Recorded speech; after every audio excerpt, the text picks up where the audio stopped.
Delegado Marcelo, Professor, uma honra falar contigo. prazer em ouvi-lo, deputado. Sempre um prazer nosso. Muito bom, meus amigos. Pontualmente, 17 horas, a Fundação Índigo do Partido Social Liberal tem uma enorme satisfação de poder manter esse diálogo com todos os nossos filiados, com aqueles que se interessam pela boa política no Brasil, por aqueles que se interessam em consolidar um partido que tenha propostas para o país, que efetivamente contribua para o nosso desenvolvimento. E toda quinta-feira nós recebemos aqui membros da nossa bancada, pessoas importantes no nosso partido, deputados, senadores, vamos trazer também economistas, sociólogos, enfim, para dialogar com todo o nosso grupo sobre a realidade brasileira e sobre o que nós precisamos fazer para superar as dificuldades que o país, como sempre, encontra. E hoje é uma satisfação enorme de podermos receber aqui o delegado Marcelo Freitas.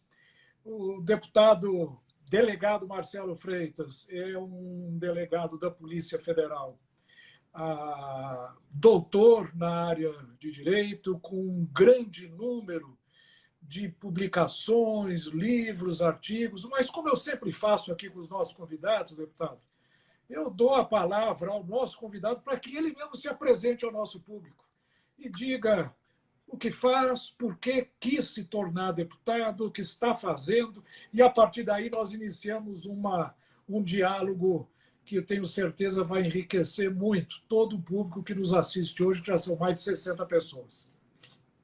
Obrigado, professor. É uma honra para nós falarmos aqui para o nosso PSL Nacional. Eu sou o Marcelo Freitas, eu sou delegado de Polícia Federal, sou deputado federal por Minas Gerais, eu fui promotor de justiça no estado do Goiás, a primeira lotação minha foi no estado do Tocantins, como delegado de Polícia Federal, fui procurador federal, trabalhei no Supremo Tribunal Federal, na assessoria de ministro daquela corte, o então ministro Nelson Jobim, fiquei no Supremo Tribunal Federal por aproximadamente 3 anos, nos últimos 20 anos exerço a função de delegado de Polícia Federal, sou professor da Academia Nacional de Polícia, da Universidade Estadual de Montes Claros, da Universidade Federal de Lavras e da ESAP, da pós-graduação que montamos, voltada para o combate ao desvio de verbas públicas. Escolhemos essa possibilidade, no ano de 2018, de sermos deputado federal, exatamente porque percebemos a necessidade que o nosso país precisava de uma mudança na qualidade legislativa. A gente observa ainda um parlamento com muitas dificuldades, a gente observa um parlamento que tem uma produção legislativa pífia, com algumas questões que precisam ser, de fato, melhoradas. E é exatamente nesse sentido, no sentido de transmitir aquele desejo popular de que pudéssemos, de fato, conseguir produzir leis que melhorem a qualidade de vida do povo brasileiro, que consigam diminuir a percepção da desigualdade e da corrupção, sem esquecer dos valores econômicos, é que nós, de fato, aceitamos o desafio, impelido pela sociedade civil organizada, e nós aceitamos candidatar como deputado federal. Fui filiado a um partido político apenas ao PSL, disputei apenas uma eleição e fui eleito deputado federal por Minas Gerais, exatamente com esse propósito de permitir mudanças, permitir alteração de cenários. Muito bom, deputado.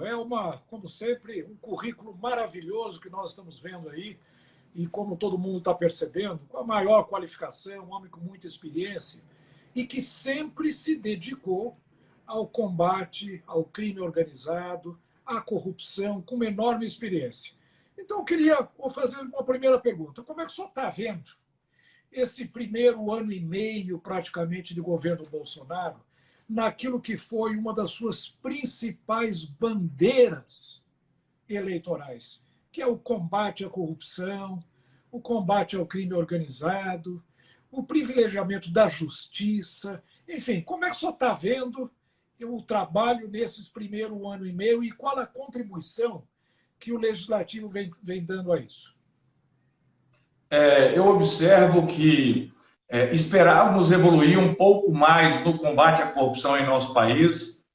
Isso, de fato, não foi feito com a intensidade que gostaríamos. Se pegarmos em consideração o pacote anticrime apresentado pelo então ministro Sérgio Moro, que é realmente um paralelo daquilo que foi apresentado pelo ministro do Supremo, Alexandre de Moraes, a gente observa que poderíamos evoluir muito mais. Contudo, não foi possível evoluir da maneira que gostaríamos no parlamento, faltou um certo empenho do próprio Poder Executivo para tentar enfrentar essas questões. Eu acompanhei de perto cada passo dado, acho que poderíamos evoluir muito mais. Me refiro à questão da prisão em segunda instância, refiro aqui à diminuição de prerrogativas, normalmente daqueles que atuam na linha de frente no combate ao crime organizado, e cito aqui concretamente os auditores fiscais da Receita Federal, que tiveram as suas prerrogativas gradativamente diminuídas, de modo a que eles não consigam atuar da maneira que gostaríamos do combate ao crime organizado como um todo. Para ficar claro, professor, a gente observa que as ações de controle no país, elas têm uma participação de dois atores principais, particularmente a Polícia Federal e o Ministério Público Federal, como um todo. Mas nós temos atores ali essenciais, e cito aqui a Receita Federal, cito o COAF, cito o próprio Poder Judiciário, cito as secretarias de fazendas dos estados também, que nos ajudam muito, e são instituições que precisam de serem fortalecidas. E a gente observa que não houve esse fortalecimento como gostaríamos que fosse fortalecido. As iniciativas legislativas... Por quê? O que aconteceu? Era a principal bandeira desse governo. Foi o legislativo que não se interessou, que não apoiou, ou faltou apoio do executivo? Porque, para mim, esse é um dos grandes mistérios desse governo. Como é que uma principal bandeira como essa, uma das mais importantes, acabou frustrando pessoas com a sua experiência, com a sua vivência no tema, e não avançamos. Estamos assistindo aí agora, inclusive, o abandono desse governo pelo ministro Sérgio Moro, que sempre foi um dos baluartes importantes dessa luta contra a corrupção. O que aconteceu? Onde é que está o grande erro cometido pelo governo nessa questão? Por que essa falta de interesse? Eu parto da seguinte premissa, professor. Se observarmos em todo o planeta, as ações mais exitosas de combate ao crime organizado e à corrupção, elas partem do fortalecimento de instituições. Se nós observarmos no Brasil e pegarmos o Ministério Público Federal e pegarmos a Polícia Federal, nós observamos que as escolhas de seus chefes, elas foram baseadas talvez em critérios de maior afinidade do que necessariamente o critério técnico. Por exemplo, na própria Polícia Federal, esquecendo nesse momento ao Ministério Público Federal, eu sempre defendi a necessidade da escolha dos seus dirigentes por lista tríplice, com um mandato de 3 anos, vedada a recondução. Por que isso? Para permitir que os dirigentes dessas instituições tivessem cada vez mais autonomia para exercitar, para executar suas funções. Nós observamos que não foi bem isso que se deu no governo do presidente Bolsonaro, a quem eu ostento um grande respeito, mas, de fato, nessa área de combate à corrupção, tivemos pouquíssimos avanços legislativos, pouquíssimos avanços no que se refere ao fortalecimento institucional e aquilo que poderia ser feito pelo nosso presidente da República e, nesse momento, não foi feito. Uhum. Nós temos visto aí, inclusive, algumas pesquisas, né, que mostram que o presidente Bolsonaro, ou a maior parte da população, se não me engano, o número é 60% das pessoas, acreditam que houve efetivamente uma tentativa de interferência do presidente da República na Polícia Federal. Qual é a sua visão disso? O senhor acha que foi mesmo? Ou o que aconteceu foi uma tentativa, digamos, de não de influenciar e de entrar dentro das investigações, mas de dar rumo à instituição? Qual é a sua visão disso, deputado? Bom, o primeiro aspecto que nos compete esclarecer é que o então ministro Sérgio Moro fez um trabalho excepcional à frente do Ministério da Justiça e Segurança Pública. Essa é uma verdade inquestionável e não há um ser pensante que consiga dizer o contrário. Essa ideia de que ordem deve ser cumprida, Essa ideia vale para aqueles que não têm o menor senso crítico, o menor juízo valorativo, o menor juízo de razão. Nós devemos, de fato, cumprir aquelas ordens que realmente compactuam com o ordenamento jurídico constitucional vigente e aquilo que compactua com a nossa história de vida. O ministro Sérgio Moro relatou que houve uma tentativa de interferência na Polícia Federal e nos parece que essa tentativa de interferência ela se tornou, de fato, evidente. O vídeo daquela reunião ministerial reforça esses argumentos de tentativa de interferência na Polícia Federal a partir do momento em que se busca ter acesso a relatórios, abre aspas, de inteligência, que não dizem propriamente questão de Estado. Então, é importante deixar claro, a Polícia Federal ela pode produzir um relatório que diga respeito à questão de Estado, e esse relatório pode, de fato, chegar ao conhecimento do presidente da República. Mas aquelas pessoas que nos veem e nos ouvem, elas têm que ter claramente a consciência que o presidente da República não pode ter acesso a relatórios de inteligência, a relatórios de investigação. O presidente da República pode muito, mas não pode tudo. Nem o Ministério da Justiça pode saber isso. E digo, como aquele que coordenou centenas de operações policiais de combate ao crime organizado no Brasil, coordenei várias delas no nosso prédio aí de Brasília, e posso asseverar, especialmente aquelas emanadas de mandados do Supremo Tribunal Federal, do saudoso ministro Teori Zavascki, que o diretor-geral da Polícia Federal, não sabia quem eram os alvos das investigações até às 6 horas da manhã, do momento em que faríamos a fase ostensiva dos trabalhos.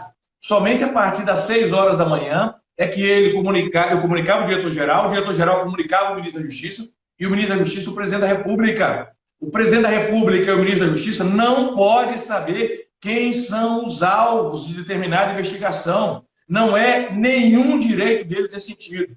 Uma coisa é inteligência de Estado. O que é isso? A Polícia Federal, em investigação que envolva corrupção, por exemplo, ela descobre que o PCC pretende fazer um ataque ao Palácio do Planalto. A Polícia Federal produz um relatório para que o GSI, por exemplo, aumente a segurança do presidente da República, afaste naquela data os servidores, o presidente da República do Palácio do Planalto, por exemplo, e comunique os demais órgãos de controle. Isso é inteligência de Estado. A Polícia Federal não é órgão apto a produzir inteligência de governo. E todos nós temos que ter isso em mente claramente. E as últimas ações da Polícia Federal demonstram claramente isso.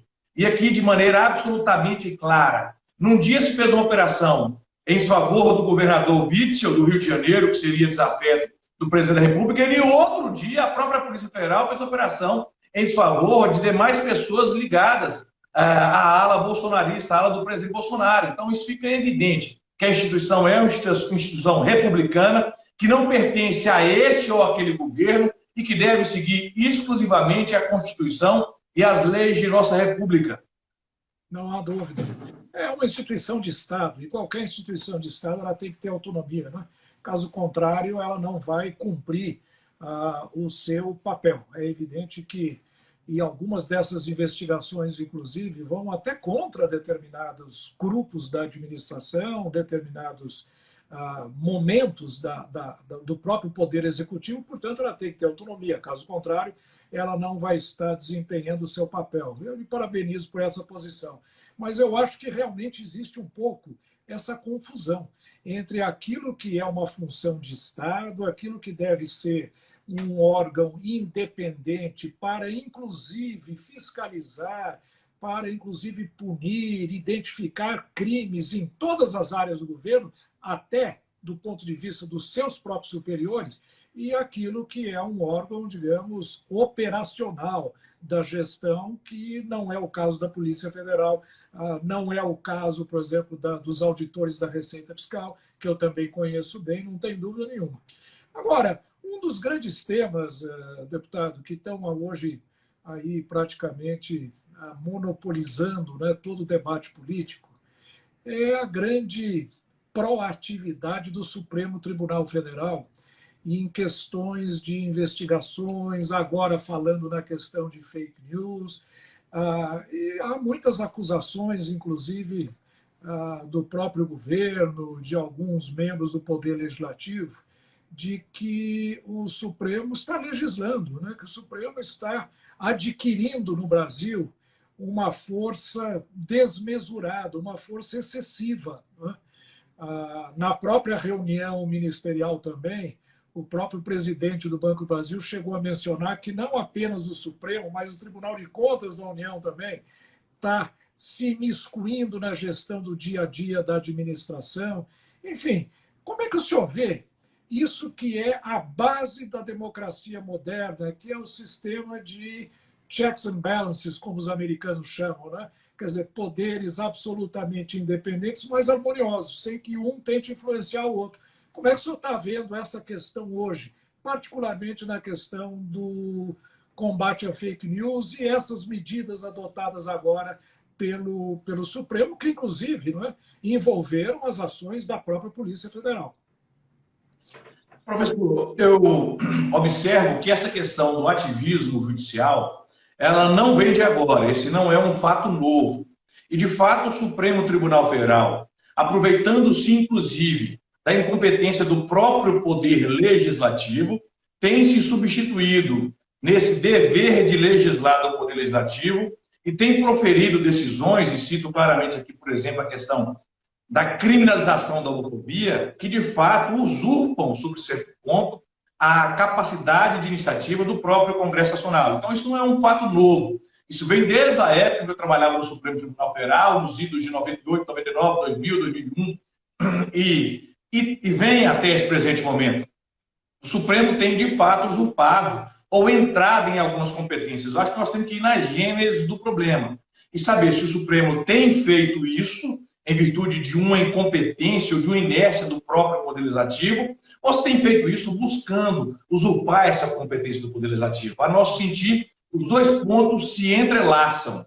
O Legislativo, por vezes, se omite no seu poder de legislar, prefere ficar discutindo filigranas legislativas. Por exemplo, nós temos hoje no Brasil cerca de 5,5 milhões de leis, a imensa maioria leis completamente desnecessárias, em que não vão no ponto central das questões que permeiam o debate nacional, e por conta disso, normalmente, nós relegamos o debate para o Poder Judiciário.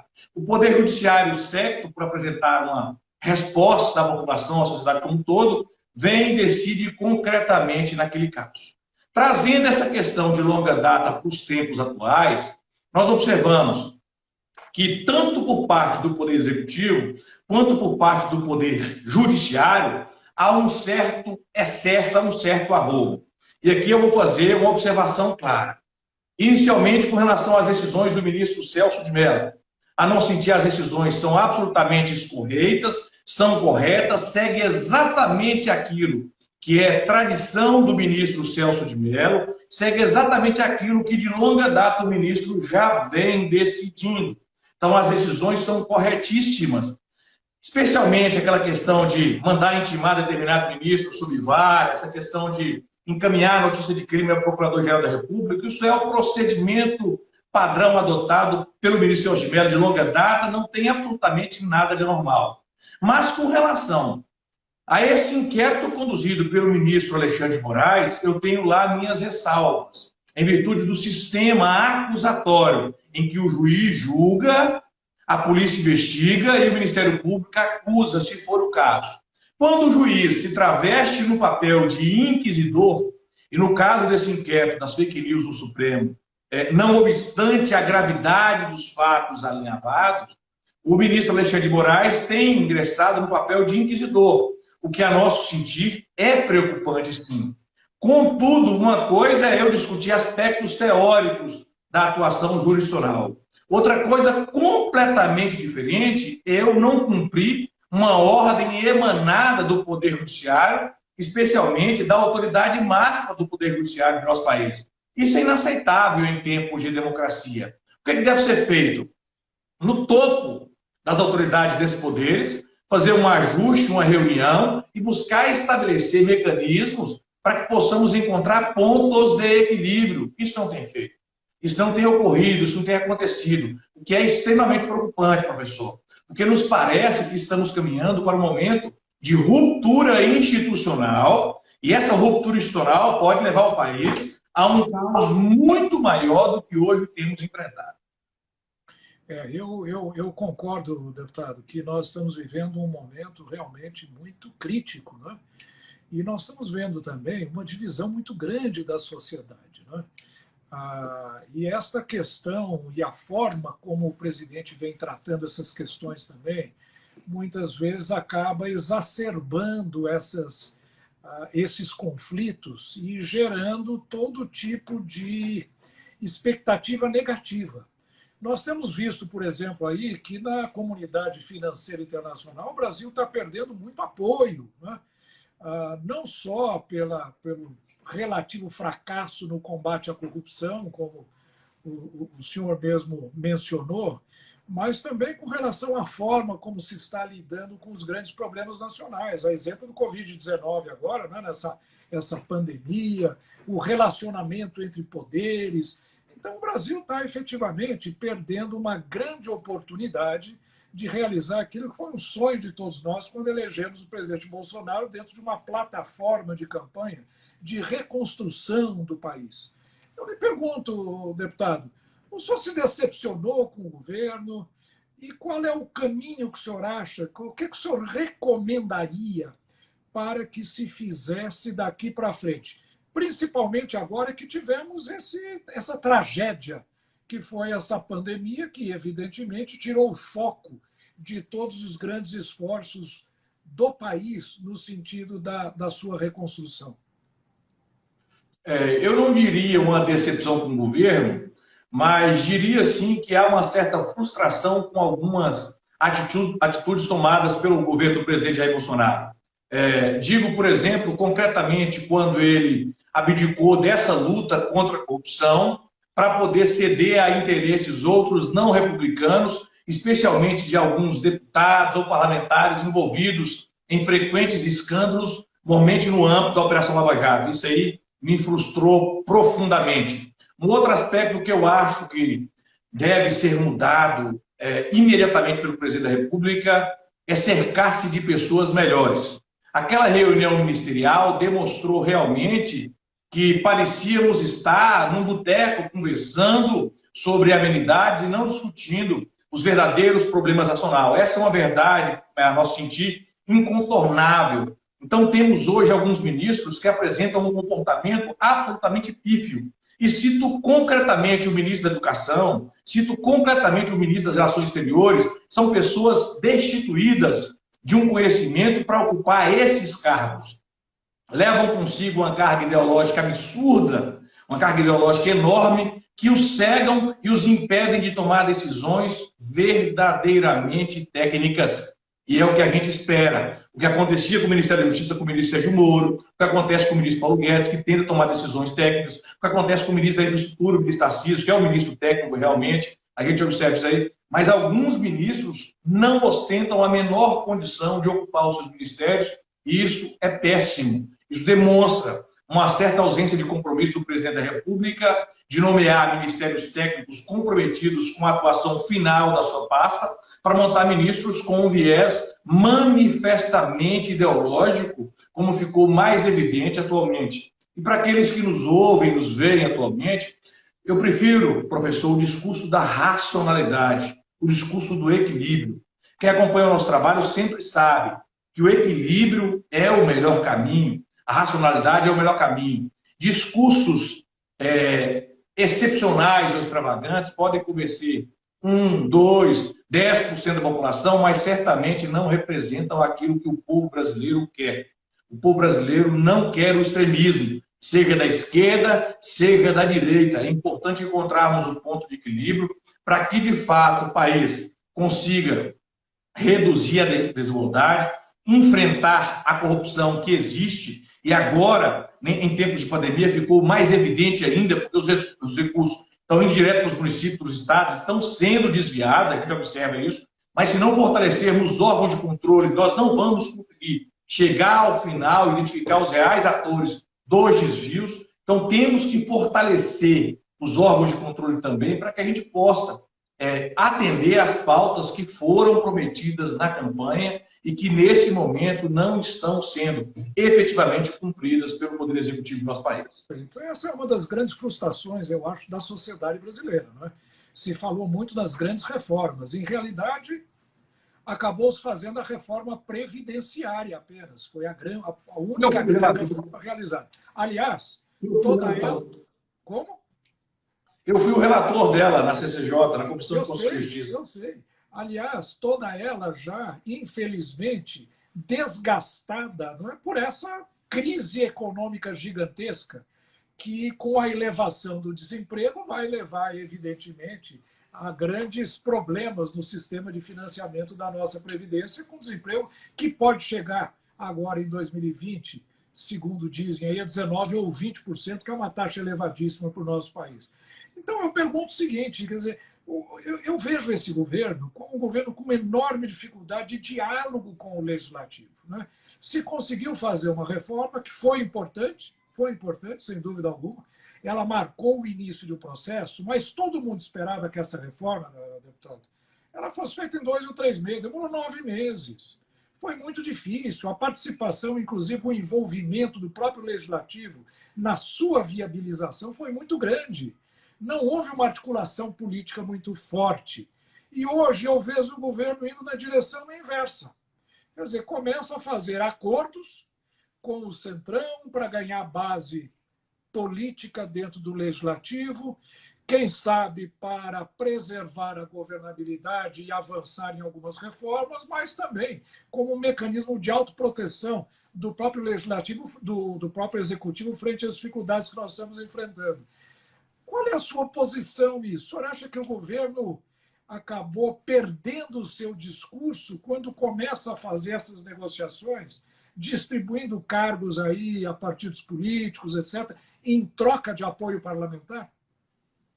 Professor, essa pergunta ela é excepcional e eu me debruço sobre ela todos os dias, especialmente porque a minha campanha foi feita sem nenhum centavo de fundo partidário eleitoral, sem apoio de quem quer que seja. As pessoas, os eleitores de Minas Gerais, votaram em mim em virtude do meu trabalho, especialmente no combate à corrupção. Quando eu observo o que o presidente da República fez, ou os rumos que o governo federal tem tomado, eu vejo isso com extrema tristeza. E essa extrema tristeza ela passa inicialmente pelo Partido Social Liberal.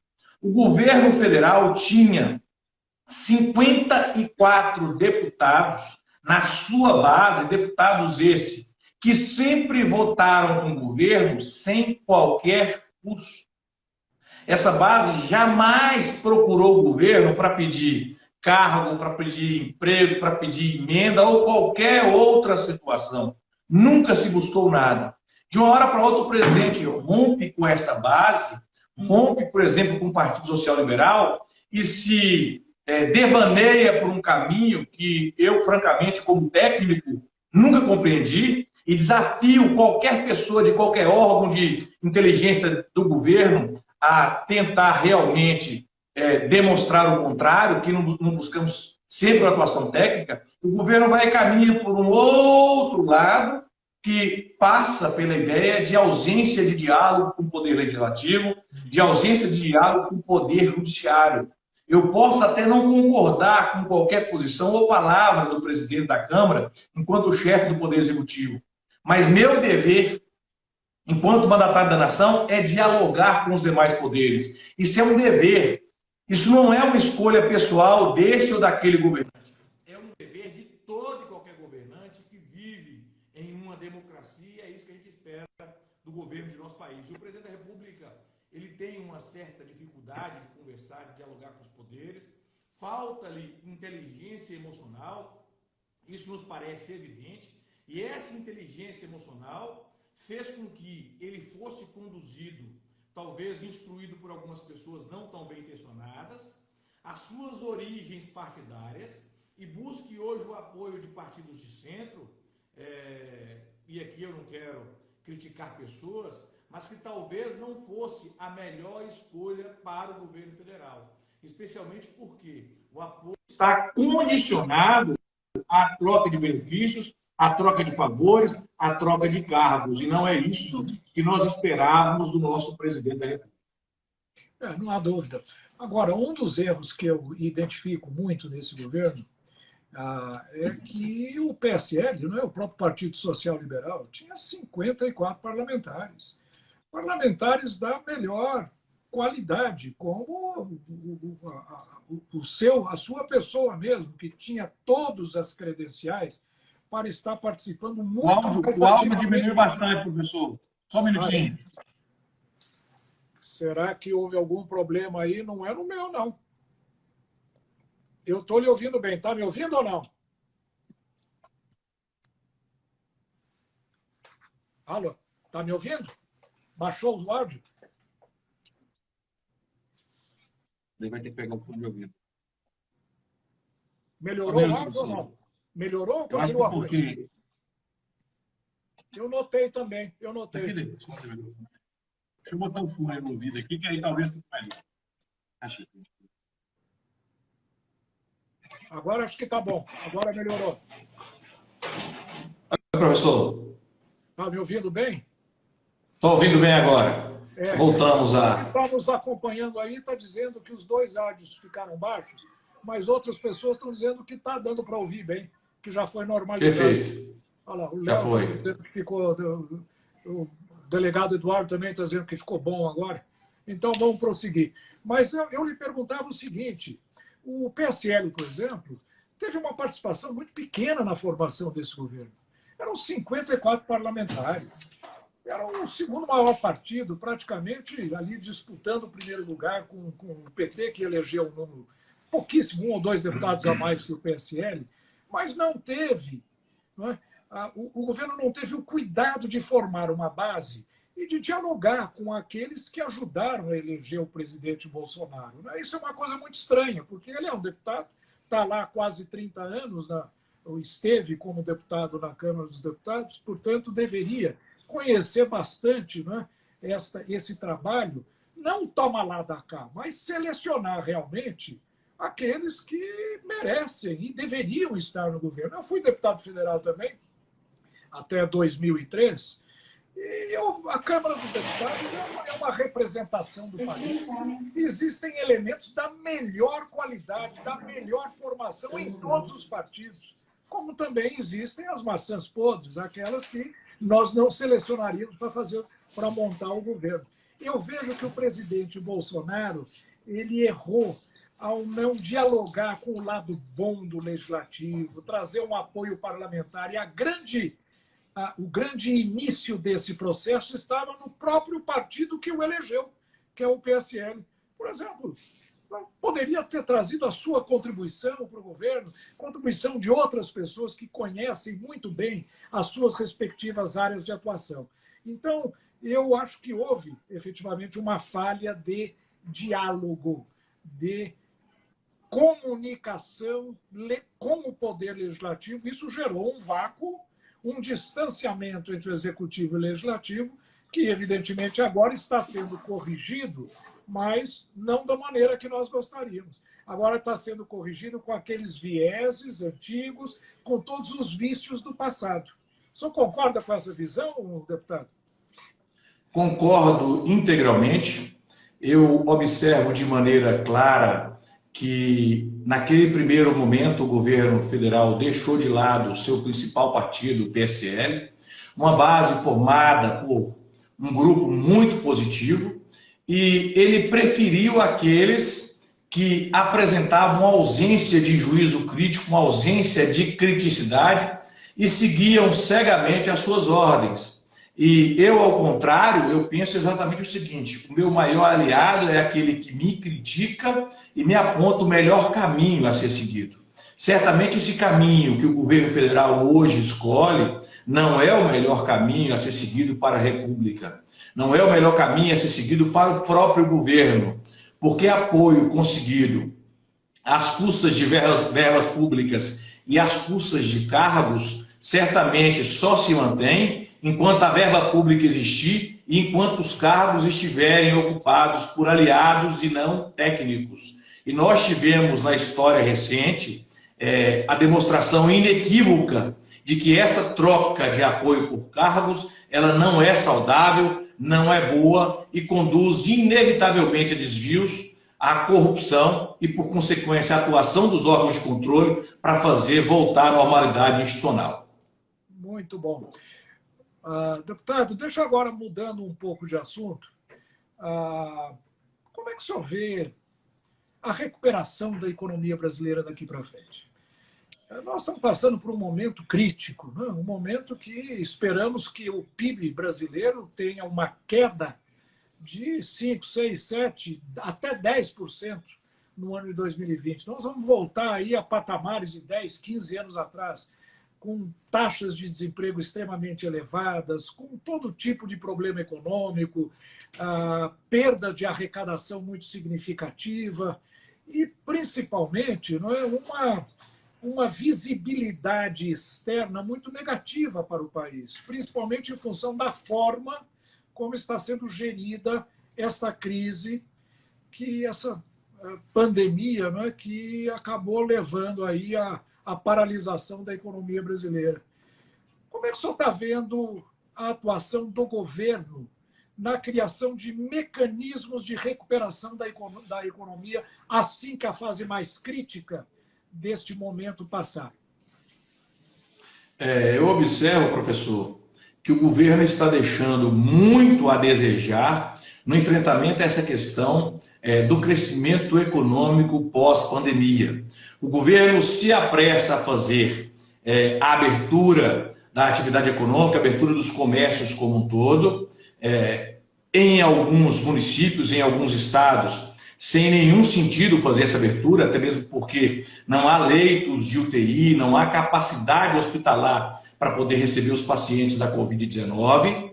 E, ao tentar apressar esse retorno às atividades econômicas, ele deixa necessariamente de implementar medidas que poderiam resguardar o crescimento daqueles empresários que hoje estão prejudicados. Nós tivemos no Brasil o fechamento de mais de 600 mil empresas. Estamos observando a dificuldade que pequenos e médios empresários estão de acesso ao crédito, especialmente pelas instituições financeiras. As instituições financeiras não estão dando acesso ao crédito, então eu vejo com muita dificuldade que a gente consiga resgatar a economia a curto, médio prazo, ou seja, até 2022 eu não vejo possibilidade de resgate da economia em nosso país. O que nós vamos estar fazendo? Nós vamos simplesmente tentando cobrir o frio com um cobertor muito curto,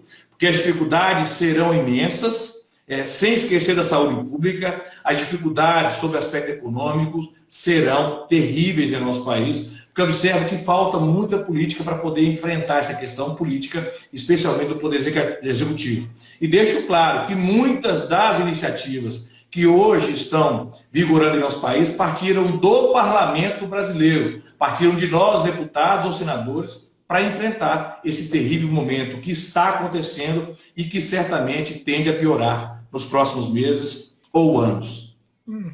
Não tem dúvida. Uma coisa que me chama a atenção, deputado, é o crescimento do poder legislativo. Né?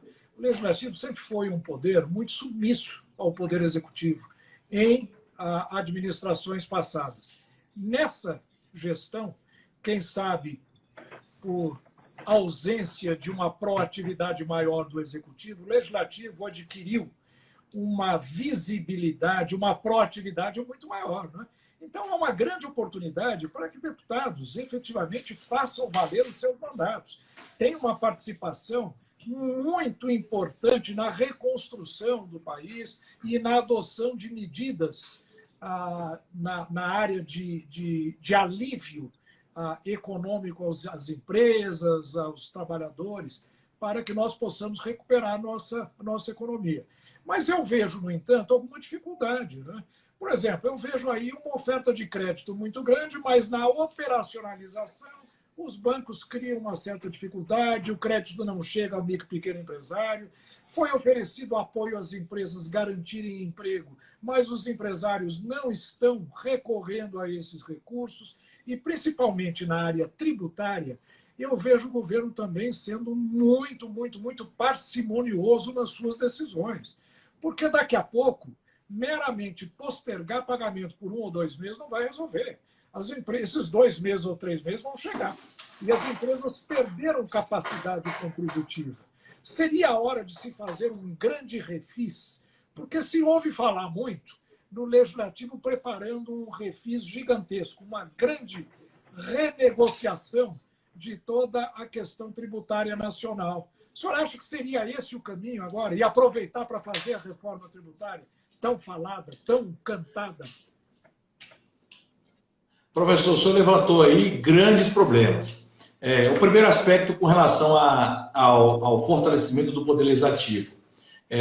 O nosso colega, afinado deputado Luiz Flávio Gomes, ele repetia muito o Zaffaroni, que dizia o seguinte: se o século XIX foi o século do Poder Legislativo, o século XX foi o século do Poder Executivo, o século XXI seria o século do Poder Judiciário. E a gente observa que no Brasil há uma certa briga por esse protagonismo entre o Poder Legislativo e o Poder Judiciário. Nós acabamos falando agora há pouco sobre isso. Nos parece que o século XXI no Brasil, especialmente em tempos atuais, é um século do Poder Legislativo, que tem, de fato, mostrado a sua capacidade de apresentar a solução para alguns problemas nacionais, não obstante críticas que são feitas aos deputados e senadores como um todo, a nosso sentir muitas delas injustamente. Mas com relação à questão tributária, eu queria realçar 2 aspectos.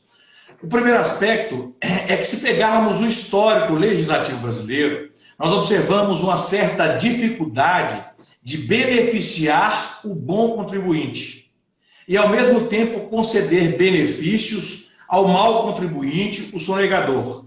A nosso sentir, a legislação criminal tributária brasileira é uma das mais benevolentes do mundo, especialmente quando a gente pega a Lei 8.127, que exige que os crimes sejam materiais, ou seja, exige hoje a necessidade de constituição definitiva do crédito tributário, para que só depois os órgãos de controle possam agir em desfavor daquele sonegador contumaz. O que gera apenas nas contas da União, de acordo com o Sindicato dos Procuradores da Fazenda Nacional, um rombo anual de 345 bi. É um problema que nós temos que enfrentar sem dúvida alguma, a sonegação fiscal. Mas vem um outro problema do bom empresário, que é o momento que a gente está observando aqui em grande parte, que de fato quer gerir, quer tocar sua empresa, que sente a carga tributária sobre os seus ombros e que não consegue dar andamento àquela atividade econômica essencial ao desenvolvimento social, essencial à diminuição da desigualdade, do emprego e da renda.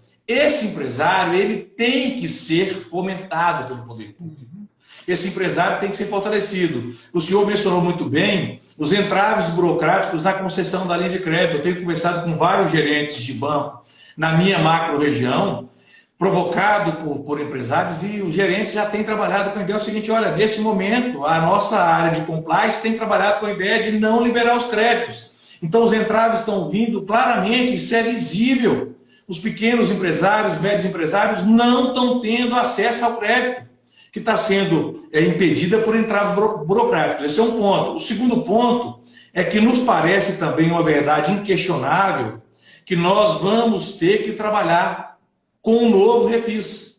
Vamos ter que trabalhar com a modalidade que se permita a esses empresários refinanciarem suas dívidas com o poder público, especialmente com a União, para que de fato possam dar continuidade à sua atividade econômica. Porque nos moldes em que se encontra, e eu lido todos os dias com empresários de diversos segmentos, a gente observa que a capacidade de respirar, literalmente de respirar desses empresários, está se exaurindo, e se nós não estabelecermos mecanismos para que eles possam resgatar suas atividades normalmente, certamente essas empresas vão se agregar àquelas outras mais de 600 mil e vão, de fato, fechar suas portas. Então, compreendo que o refis é necessário, sim, pós esse período de 2, 3 meses que agora ainda temos pela frente. Não tem dúvida, deputado. Eu acho que esse é um dos temas mais importantes, porque as empresas têm 3 grandes centros de custos, né? Um é pagar salários. Existem alguns programas do governo que ajudam os empresários a pagar os seus salários e manter emprego. ainda que não esteja funcionando com a dinâmica que se esperava que tivesse. O segundo grande grupo de despesa é pagamento de fornecedores, é capital de giro, né? E isso, o crédito é abundante, só que acaba sendo oferecido em condições nem sempre muito propícias, principalmente ao micro e pequeno empresário. E o terceiro grande item de despesa das empresas são os impostos. Esses eu acho que não estão sendo devidamente aliviados. Portanto, eu acho que o refis, sem dúvida alguma, é uma medida necessária. E, inclusive, usar para zerar o passado também, uma série de coisas de contenciosos, né, muito pesados, poderiam ser zerados, compensados, a partir desse momento, havendo um grande refis que reforme o sistema tributário.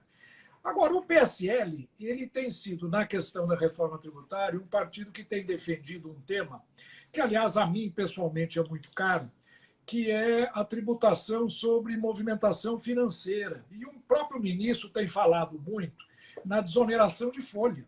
Uma das formas de se aumentar a empregabilidade da economia brasileira seria reduzir o custo do trabalho no Brasil, que é absurdamente elevado. As empresas pagam 20% sobre folha ao INSS.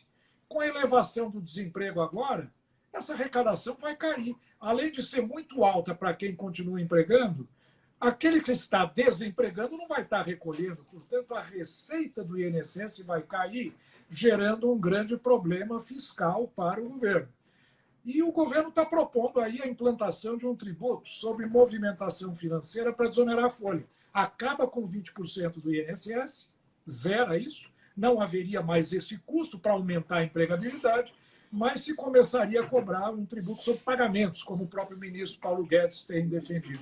Aliás, essa é uma bandeira muito parecida com o que o próprio presidente do partido, Luciano Bivar, defende, não é? Numa das suas propostas de reforma tributária, uma das suas emendas à PEC 45. O senhor é a favor da implantação da desoneração de folha, zerar o custo do trabalho, mas implantar no seu lugar, em substituição, um tributo sobre pagamentos? Essa questão é extremamente interessante, professor. Há basicamente 3 propostas de reforma tributária em andamento no Congresso Nacional, nas 2 casas, na Câmara Baixa, que é a Câmara dos Deputados, na Câmara Alta, que é o Senado. E, nesse momento, a proposta que nos parece mais simpática, obviamente, nós temos um excesso de legislação tributária que precisa ser simplificada. A primeira proposta de simplificação tributária ajudaria, mas não enfrentaria o problema como acreditamos que deveria ser enfrentado.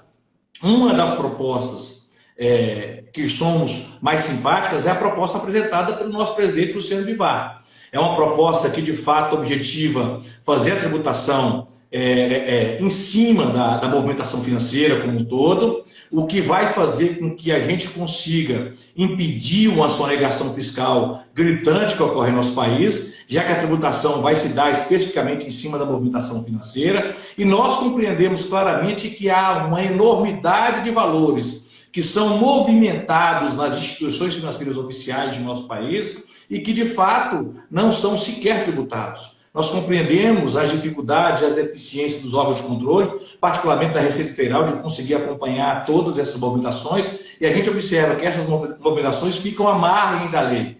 Então, eu vejo a proposta do PSL como uma proposta excelente a ser apreciada pelo Congresso Nacional. Eu vejo que não é resgatar a antiga CPMF, mas, de fato, apresentar um tributo praticamente único que vai resolver esse problema da sonegação fiscal e que vai, de fato, dar oportunidade ao Poder Executivo de conseguir desonerar a folha de pagamento. Essa situação é uma que nós temos que enfrentar urgentemente, a nosso sentir. Pós-pandemia, nós devemos encontrar mecanismo para poder financiar essa desoneração. E, a nosso sentir, uma das maneiras de conseguir fazer isso é com essa proposta apresentada, a Emenda Constitucional 45, do nosso presidente Luciano Bivar. Uma proposta muito boa, que contou com a participação do senhor, eu sei disso, e essa participação extremamente exitosa, nós vamos debatê-la com afinco no Parlamento e lutar para que ela consiga, de fato, evoluir e ter os rumos que o povo brasileiro precisa.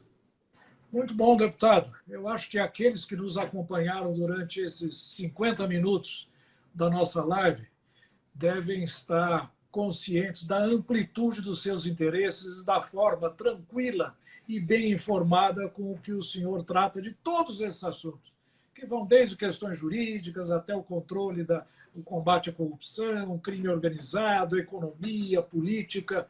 O PSL é um partido de gente de enorme, de muito boa qualidade, né? E eu vejo com muita tristeza, né, essa separação do presidente Bolsonaro desse partido e de não ter aproveitado a qualidade de deputados como o senhor, por exemplo, que está enriquecendo a bancada do PSL na Câmara dos Deputados.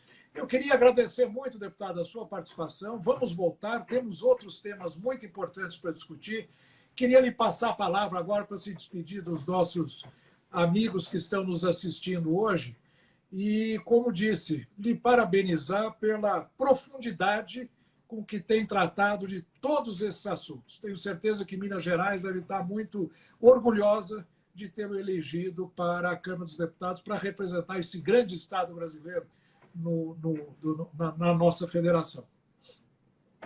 Eu agradeço, professor. Para mim é uma honra aprender com o senhor, a sua vasta experiência, especialmente nessa área tributária, e tem contribuído muito com o PSL, com o Partido Social Liberal. Eu queria concluir citando uma frase atribuída ao mineiro Chico Xavier, e que serve de reflexão, ou deveria servir de reflexão, para o governo do nosso presidente Bolsonaro.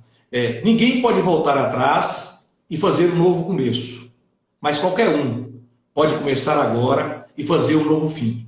A gente espera que o governo federal possa recomeçar, possa reconstruir os seus rumos, compreender a grandeza que existe no Partido Social Liberal, no PSL, a grandeza que existe em nosso presidente Luciano Bivar, e a gente quer que essas questões elas possam ser de fato resolvidas para o bem do Brasil, para o bem do povo brasileiro. Os governantes passam, o Estado brasileiro deve permanecer com suas instituições cada vez mais fortalecidas. Obrigado, sempre à disposição do senhor para poder aprender cada vez mais contigo. Eu é que agradeço, em nome de todos os nossos filiados, em nome do partido, a sua participação, deputado.